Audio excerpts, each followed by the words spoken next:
இயேசு கிறிஸ்துவின் இன்ப இனிய நாமத்தில் வாழ்த்துகிறோம். இன்றைய வேத வசனம்: ஒருவர் பாரத்தை ஒருவர் சுமந்து இப்படியே கிறிஸ்துவினுடைய பிரமாணத்தை நிறைவேற்றுங்கள். கலாத்தியர் 6ஆம் அதிகாரம் 2ஆம் வசனம்.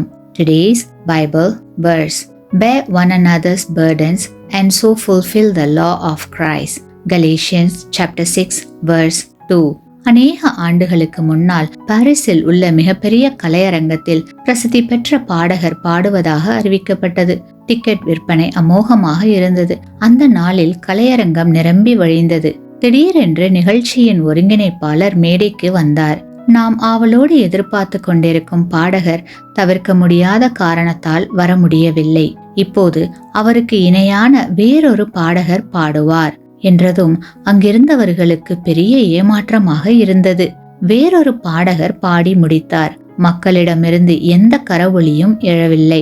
திடீரென்று மேலே பால்கனியிலிருந்து ஒரு சிறுவன், "அப்பா, நீங்கள் மிகவும் நேர்த்தியாக பாடினீர்கள்" என்று கத்தின போது மக்கள் அனைவரும் கரவொலி எழுப்பினார்கள்.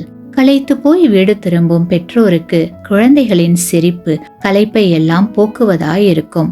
நாம் எல்லாருக்கும் சிறந்தவர்களாக இருக்க முடியாது. எல்லாரையும் திருப்திப்படுத்த முடியாது. எல்லாரும் நம்மை நேசிக்கும் வகையிலே நாம் நடந்து கொள்ள வேண்டும். பிறரை நேசிக்க வேண்டும். பிறருக்கு உதவ வேண்டும். அடுத்தவர் துன்பத்தை பகிர்ந்து கொள்ள வேண்டும். பிறருக்கு தீங்கு நினையாதிருக்க வேண்டும். நமக்கு ஆதரவாளர்கள் இருப்பதற்கு சிறந்த வழி உதவி செய்தல்.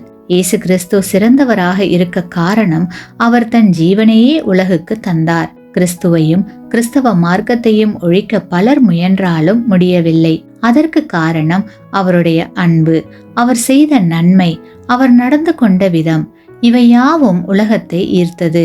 கிறிஸ்துவை போல் நாமும் வாழ்ந்தால் நம்மை நேசிப்பதற்கும் 4 பேர் இருப்பார்கள். நம்மை வாழ்த்துவதற்கும் 4 பேர் இருப்பார்கள். அது நமக்கு உற்சாகத்தை கொடுக்கும். உற்சாகமும் நம்பிக்கையும் சந்தோஷமும் இல்லாமல் வாழ்க்கை இல்லை. ஆகையால் கிறிஸ்துவை போல் வாழ்வோம். ஆசீர்வாதங்களை பெறுவோம். ஆமேன்.